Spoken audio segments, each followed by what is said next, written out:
Hello everyone, and welcome to the second vlog of me writing this mystery, as yet still unnamed, fantasy project. At the end of the first update vlog, I promised that I would give you an actual summary, a proper blurb of this story. So I sat down today and forced myself to write one. It's you'll see. Blurbs are not my strong point, and as I said in the last vlog, I'm really developing this story as I go along, so I don't have the entirety of the plot from A to Z in my head, so therefore the blurb is also a little bit vague. However, I have written it, I put it on my phone so I can read it to you, and like with when I read the, scene that started it all in my first vlog, I'll probably overlay a bit of nice music and stock footage so you can enjoy that. So, let's go. There is no justice for innocence in war. Twins Tom and Nira were 14 when they were orphaned by the invading forces, and 17 when they were able to escape from the grip of the warlord who had claimed their homeland as his own. Now, years later, they have found a safe haven with one of the forest clans. Tom learns the ways of the witches, and Nira realizes that she can be free of the roles her station in life had bound her to. But despite all of this, the clan is not their home. So when an opportunity in the form of a defector, Dane, gives them a chance to drive out the interlopers, they know they must take it, no matter the cost. So yeah, at the moment, progress on the story is still just coming along slow and steady. Well, not that slow. I'm probably averaging about 250 words a day, and at the moment, I really am pretty much solely focused on this project. Because I realize I've got two solo projects going, this and Peacemaker, and who cares? They're both my solo projects, and if this is the one I'm passionate about at the moment, I may as well keep working on it. Corehaven, the fantasy novel that's a collaboration with James, he's currently in control of rewrites, so I can't really make any progress until he gets them to me anyway, so there's absolutely no harm in this taking up my full attention. And yeah, I know in like fancy author world, 250 or 200 words a day is not really anything to write home about, but in I work full time and I have anxiety and technically it's just a hobby at this stage mode, I'm pretty happy with it, And I have, as you can see, leant back into my couch because I figured this is a good opportunity to talk about some of the stuff I'm actually finding a little difficult at the moment. Now, before I go into these bits that I am having a bit of trouble with, I figure you guys deserve a bit of a content warning.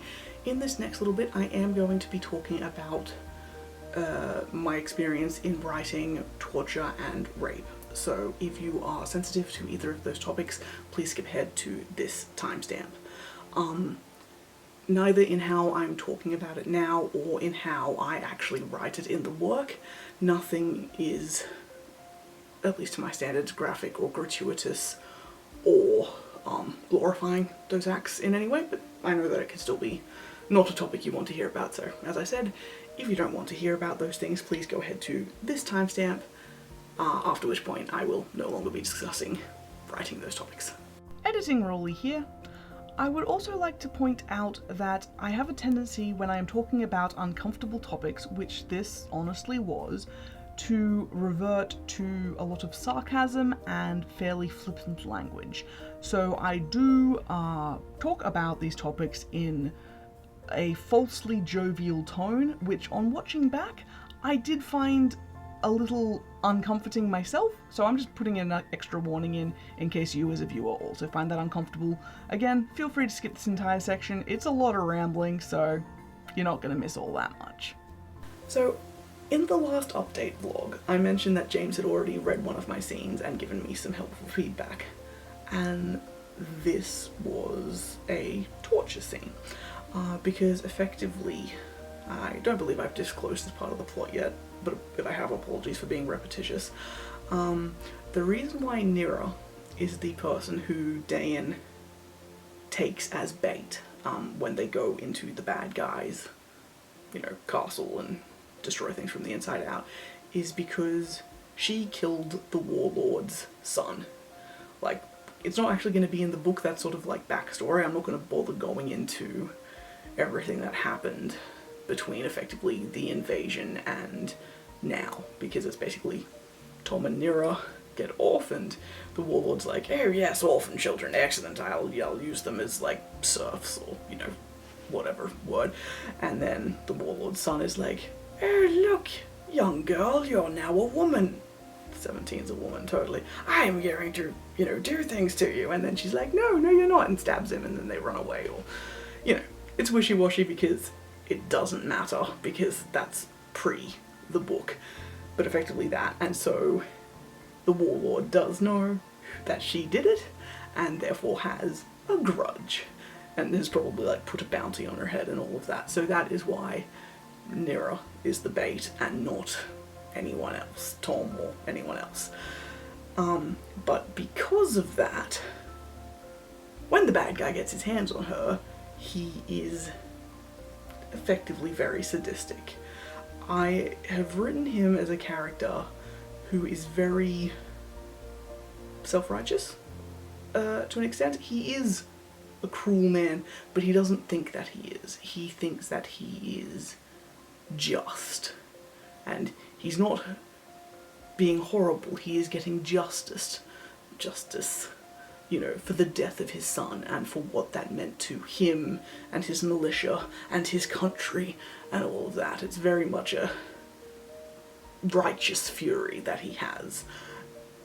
And so, when he gets Nira in his clutches, he is going to torture her. A lot. Which is one of those things that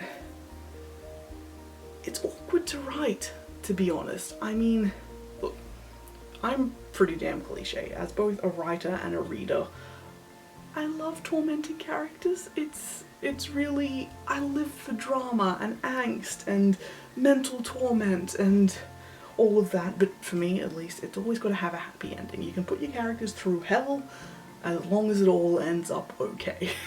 That's my opinion. Well, no, not my opinion. That's my taste. That's my taste. So obviously everything I write is pretty much always going to, you know, take that route as well.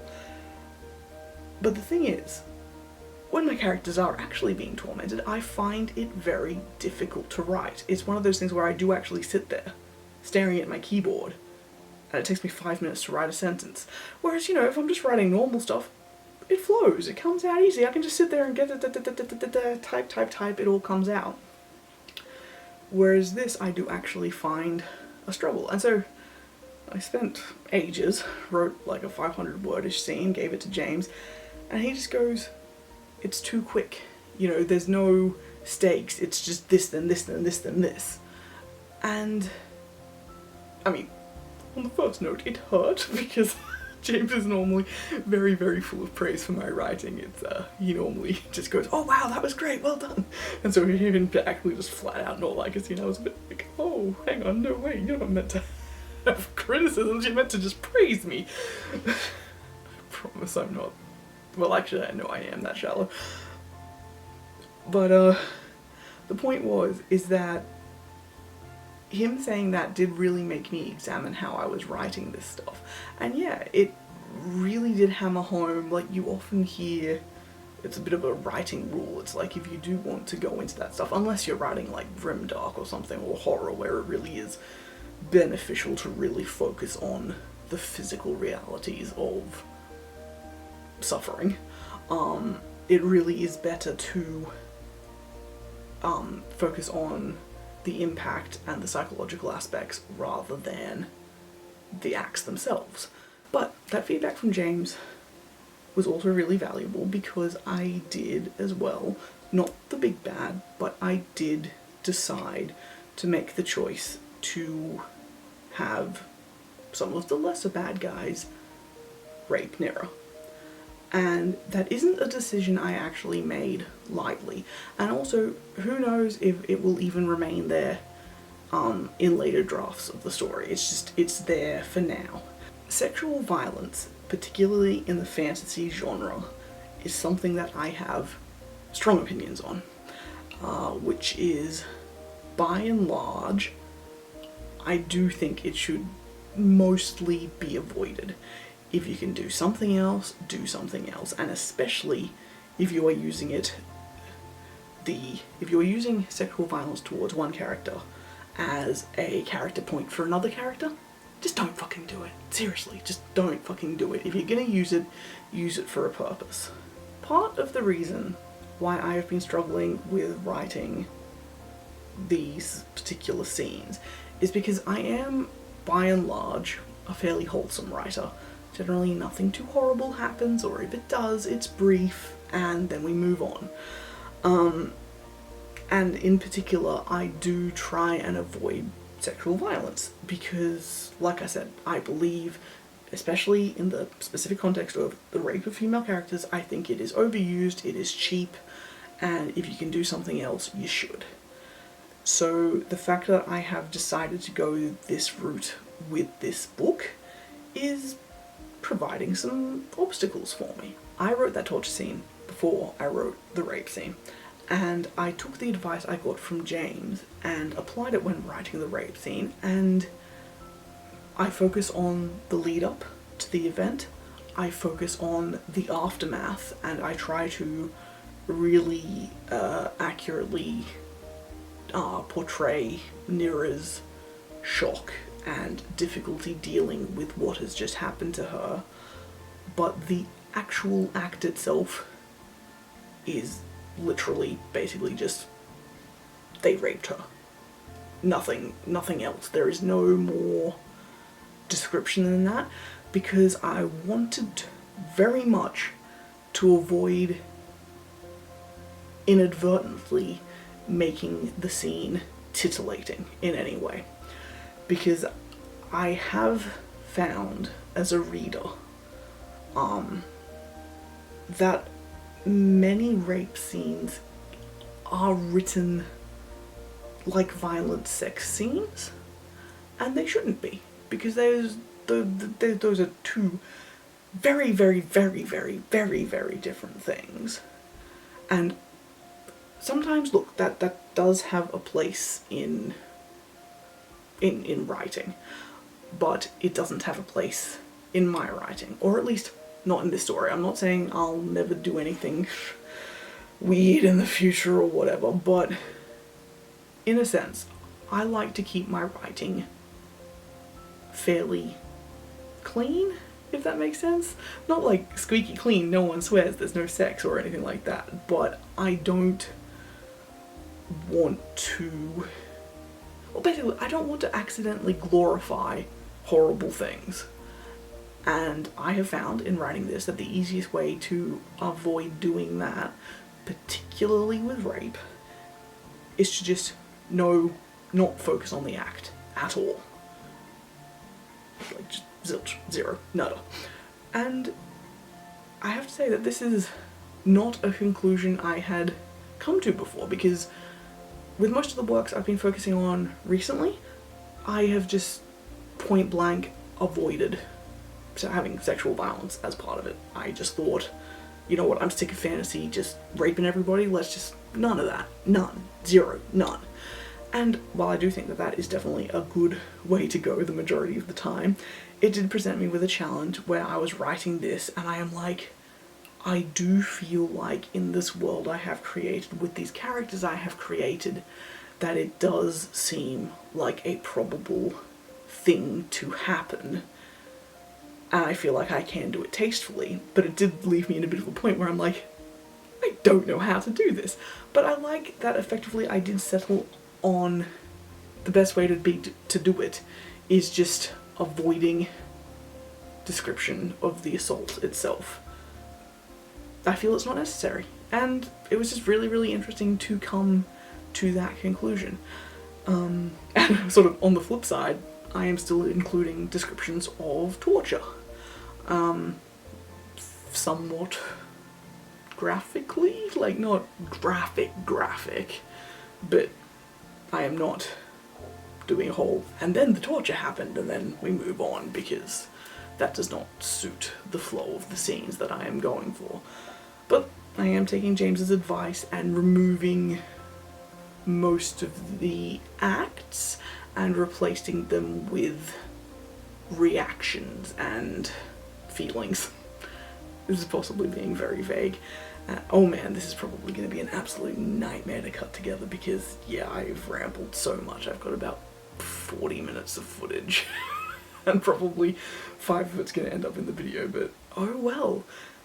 That's what this vlog's kind of about. It's about me exploring writing and reading and storytelling and, you know, how we can do things. And so thank you for watching, whoever's actually watching, because this has really been a valuable experience for me as a writer, having to actually talk to you about decisions I'm making and not just sitting in the dark doing it on my own.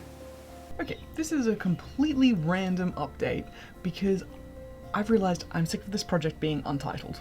I really want at least a working title.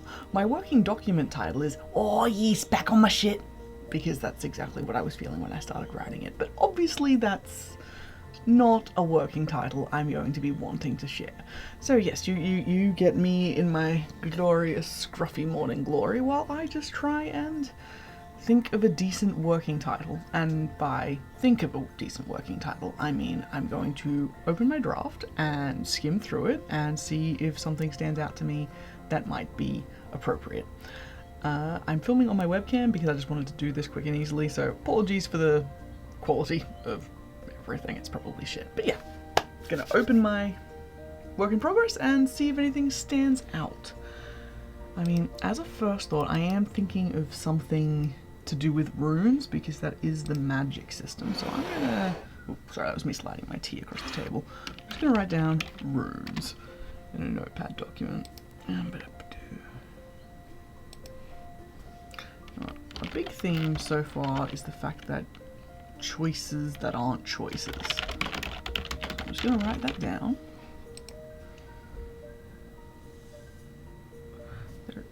It is somewhat to do with war, even though it's not actively during war, sort of post-war. Well, I mean, something, yes, that I haven't mentioned is that war is going on. The reason why this whole story is happening is because country A is attacking country B, and, you know, Tom and Nira were from country B, and they happened to be in the area that did get taken over. And so there is a background of war. I'm just not sure how relevant it's going to be. But I'm jotting it down as a keyword. Oops, and I'm fixing typos as I go, because I always make typos. Another typo. Oh man, I wish that the tattooing of runes was more of a plot point. It's a little bit of a plot point, because I was just skimming the part where I wrote about some of that, and just blood and ink just rolls off the tongue. It's really nice. It's just, that would make a great title, just not for this.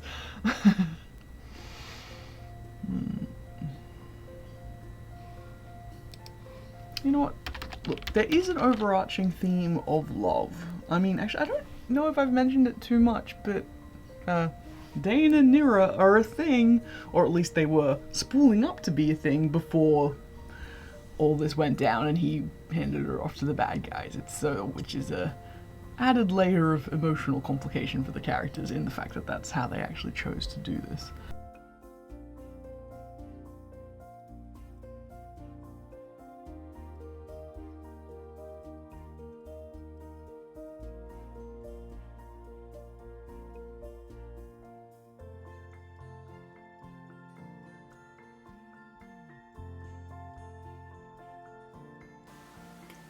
It has been a hot minute since I found the time to film a little writing update vlog.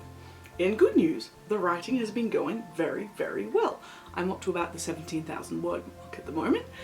The bad news is that just life, the past fortnight in particular, has just been absolutely crazy. Everything that could happen did happen, and I've just not had the time or the spoons to sit down and film an update. So settle in, this is gonna be a long one. So, first thing of note is that I did hold another writing day. That was about 3 weeks-ish ago now, and it went absolutely swimmingly. We had 6 people, including myself, in attendance, and it went even better than the first one. I did put up a shorts video, which I'll link up there or there, wherever. I'll link somewhere. but it was heaps and heaps of fun. Because we had more participants, not only was there more variety in what people were working in, but one of us, not me because I'm not that brave, actually suggested after having just a couple that maybe we should actually all share excerpts of our work, like actually read what we were working on out loud, and that was absolutely terrifying. But we did, and it was a really, really good experience because I've never actually, I've never voluntarily done that. I've probably had to do it in high school and at university and stuff like that, but to actually share work in the presence of people who have just been doing their own thing and having everyone be so supportive and wonderful was a really fantastic experience. It was actually genuinely really, really beautiful. So I didn't actually work on this project during the writing day. What I was working on instead is editing The Life and Crimes of Captain Penelope M. Traitor into novella format, because James and I are planning to release that as a independent novella, which will just be basically a slightly improved, cleaned up, and added onto version of the web serial. So it's still the same story as the web serial, but it is an improved version of the work, and we're actually gonna, print it. That's mostly because I want to practice self-publishing a book. I mean, I know there's no rush on any other book, but at the same time, I don't like not knowing things, and currently I don't know how to self-publish, so I want to experience that, and why the hell not get Penny Trader out there in proper book format. So that was the writing day, and yeah, it was really great. Looking at holding another one sometime in May, most likely, but we'll see how things go, because it is already the middle of April, and I just don't know where the year has gone. I can't believe it's fucking April.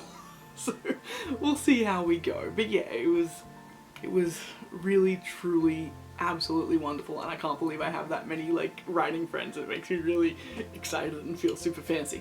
But anyway, back to this project. Yes, this project that still does not have a title. I probably cut the vast majority of me struggling to think of a title, because in the end it was just so much of me just sighing at my screen and just going, what do I do? But basically, I'm trying to make peace with it, because the thing is, I don't think that I, as a writer, have yet hit into the core of what this story is. It'll come with time, it absolutely will. It's never not come to me before, but at the moment, I'm not there yet, so I can't title this work. But it is frustrating because I feel like it's just there, it's just a tiny bit out of reach. And I don't know what it is yet, but oh well. That's part of the experience. It will come in time. So if anyone has any cool ideas for a title based on the very limited information you have about this work, put it in the comments, because that'd be cool. The title aside, all of my development on this work has been really, really good. I've been jumping around writing chapters and snippets here and there and everywhere, and it's actually been really good because as of my last update, I was working on some of the heavy stuff that comes as the climax of the story, and I've decided to give myself a little change of pace, and I've jumped back in time towards the start of the story. This is partially because something I did realize is that one of the key subplots, or maybe even the key plot of this story, is that it is a romance. The blossoming relationship between Dayan and Nira and the external forces that affect it and, in a sense, fuck it all up. It's like, the love is starting to bloom and blossom, and then they have to go and do this ruse and everything gets fucked up to shit. That is, in a sense, the primary plot, for lack of a better term. I'm not very good at plotting, in case you couldn't tell with this whole thing. But yeah, so it was good to jump back earlier in the story and work on the development of that. As a result of that, I've also been doing a bit of world building about the forest clans that the characters come from. Well, not really come from, end up in. And so, effectively, I thought it would be a good opportunity to verbalize some of that and run you guys through it. So the world that I've created for this story in a sense, there are 3 countries that are relevant. There is, and all of them are as yet unnamed, there is Country A, where Tom and Nira are originally from. Country A is being invaded by Country B, which is the country that Dayan comes from, attached to one of, the main bad guy, the warlord, who I don't think I've given his name, Lord Bryson. Subject to change. All my names are subject to change. Country A and Country B are fairly standard generic countries with monarchies and all of that. The clans are a little more interesting, and that's where I'm focusing most of my world building energy, such as it is. So what I've done with the clans, whilst trying very hard to avoid any kind of noble savages taking care of the land bullshit that, whiteys can do, that is kind of, well, not savages, but they are a developed culture whose primary purpose for being and way of life does revolve around taking care of the forests that they live in, the mountains that are behind them, and effectively the magic of everything. Because of the runic system of magic I'm having, in a sense, there are rune stones that themselves are like anchors of power, sort of like the ley lines concept, but just ancient rune stones. And even though I haven't decided entirely, there's probably a whole bunch of them in the mountains and the forests around the mountains, so they keep the forests safe and healthy to prevent other people from accessing the mountains and therefore the rune stones. Like, I'm not sure if magic-wise I'm gonna have a thing that if the rune stones are destroyed, then the magic is gone. I haven't decided yet, but that's sort of what's going on in the back of the head. So effectively, the clans do have a city of sorts in the mountains, and that is where young children, elderly people, the infirm, or just people who can't or don't want to take care of the forests, where those people live, and probably engage in some form of industry, because obviously economies have to happen, and these guys aren't really in agrarian culture, is that the right word? But they're not farming or anything, and there's only so much you can hunt and gather, so they do have to produce something so they can sell, so they can get food and supplies and stuff. But again, I'm not really going to go into that in any great detail because I don't have the mind for that, but it is, in the back of my head in some way. So anyway, there is the city, and then basically everyone who is, able-bodied and, fit and healthy, your 20-year-olds to your 60-year-olds or whatever, they are in groups or in individual clans, living a semi-nomadic life throughout the forest, driving out interlopers, taking care of the health of the land and the animals and the trees and the general ecosystem. Captain Planet would approve. And so they do have settlements throughout the forest, so they do have permanent buildings, but they are not permanently residing in those areas. They'll be somewhere for 6 months and then move on, and then the buildings might stand empty for 6 months or a year until the next group comes along, and it's all organized by someone back in the city, like they're a council of elders or something. Haven't decided exactly what I'm going to do with that, but that sort of thing. And the clans basically they won't accept anyone, but they are open, so they are, very multicultural, multiracial, and there's sort of levels of how much they will accept you. So Tom and Nira, when they do flee into the forest and seek amnesty from the clans, they are full-on formally adopted. They are clan folk now. They have the clan tattoo and everything. They're in. Dayan, on the other hand, when he does the same thing effectively but under different circumstances, is met with a lot more reservation, because even though, in a sense, these guys don't have a monarchy or a country per se, they do know what's going on in the surrounding countries and are concerned by Country B invading Country A, because, the clans and Country A have gotten on fine.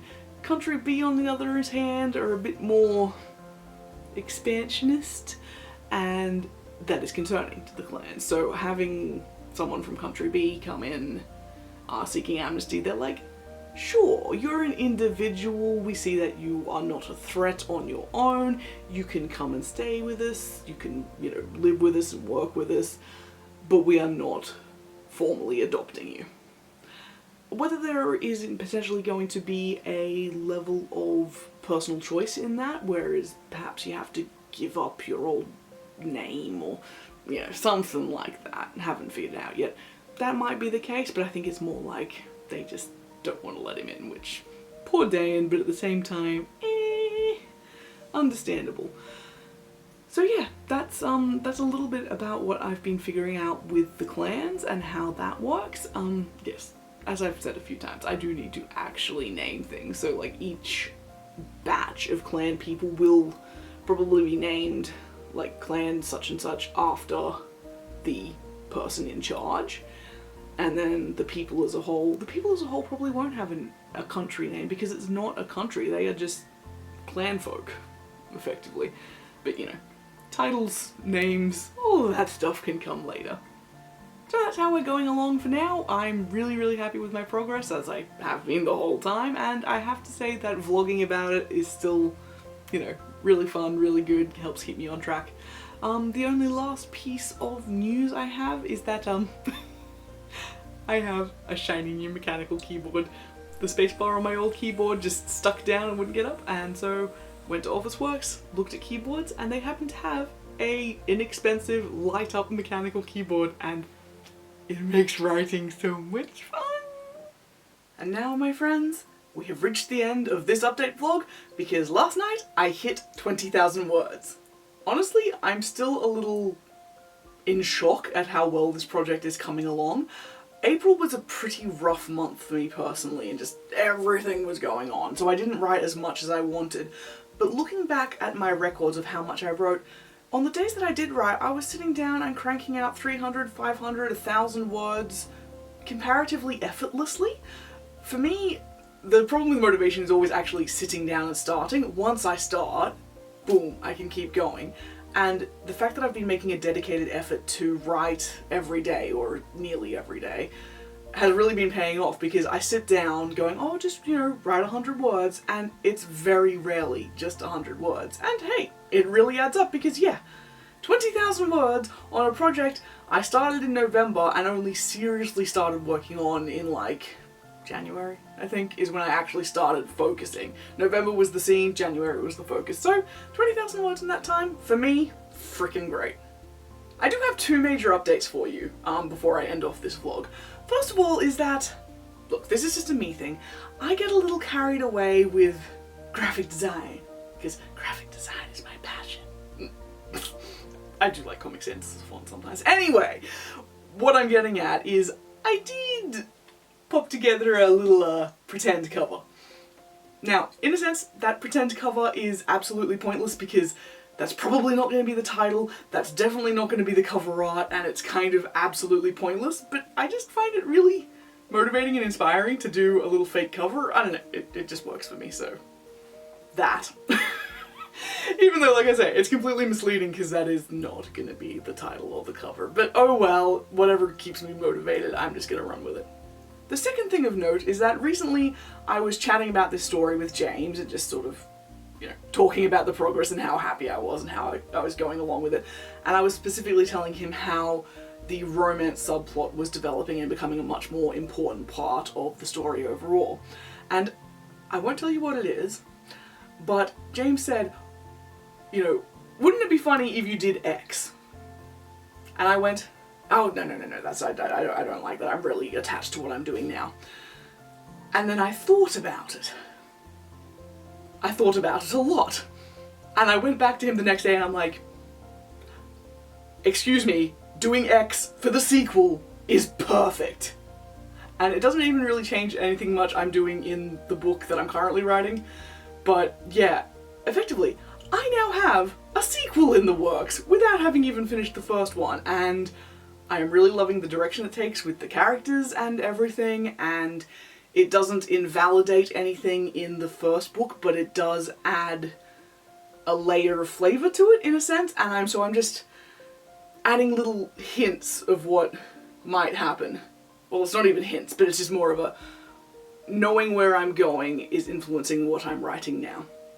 So yeah, I do actually have the sequel started. It's only got 500 words in a document, and the document is called Why Am I Writing a Sequel to an Unfinished Thing? Because that's kind of what I'm saying to my brain, but at the same time, with this whole project, I'm riding the motivation wave, and I'm just gonna keep going where it takes me because it's taken me somewhere great. So yeah, that's it for this writing vlog. I'm still having a heap of fun with this project. I hope you're enjoying these vlogs. If there's anything in particular you like or don't like that I'm doing, please let me know, because I'm really getting into like the writerly side of YouTube at the moment. I mean, again, as I say in basically any video, my channel's all over the place. I got a bit of everything. I'm just a giant nerd who likes doing nerd shit, so this is not gonna just be solely a writer channel because I don't do niches, but still, I do want to make videos that people find enjoyable, so tell me what you like and don't like, and I'll try and do more of that. And on that note, because I always forget, please, if you enjoyed this video, thumbs up, subscribe, comment, all that stuff. Ugh, I hate doing that promo stuff. But anyway, that's all for now. I'm gonna stop talking, and until next time, bye bye!